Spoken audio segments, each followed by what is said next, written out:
Voyons quels sont les communiqués de presse qui pourraient secouer les marchés d'échange le lundi 10 juillet. Voici le calendrier économique. La première publication de ce calendrier est programmée à 23h50 ce dimanche. Il s'agit des données japonaises sur les commandes de machines pour Mi. Les commandes ont diminué en avril, contrebalançant 2 mois de croissance. Également à cette heure-ci, le Japon publiera ses données sur les prêts bancaires pour juin. Les données de mai ont surpris à la hausse car les prêts ont augmenté au rythme le plus rapide en 8 ans. À 1h du matin, la Chine fera connaître ses indices des prix à la consommation et à la production pour juin. L'inflation des prix à la consommation s'est accélérée en mai. Par contre, l'indice des prix à la production a affiché la croissance la plus lente en 6 mois.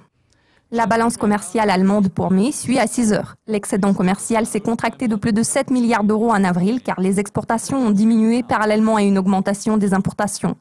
Les États-Unis doivent publier leur crédit à la consommation pour mai à 19h GMT. Les données d'avril ont affiché un ralentissement important et inattendu car le rythme de croissance des prix a été le plus lent en près de 6 ans. La National Australia Bank publiera son rapport sur la confiance des entreprises pour juin à 1h30 du matin. L'indice a perdu 6 points en mai, mais l'évaluation du climat économique courant n'a affiché aucun changement.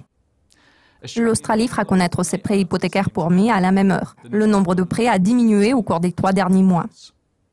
Enfin, l'estimation préliminaire des commandes de machines-outils japonaises pour juin sera disponible à 6 heures du matin. Bien que les commandes aient continué de croître en comparaison annuelle en mai, elles ont affiché un ralentissement sur une base mensuelle, ce qui est principalement imputable à une baisse des commandes étrangères. Je suis Kais Cahill, vous avez regardé le calendrier économique de lundi. Le prochain aperçu portera sur les communiqués de presse clés de mardi. À très vite.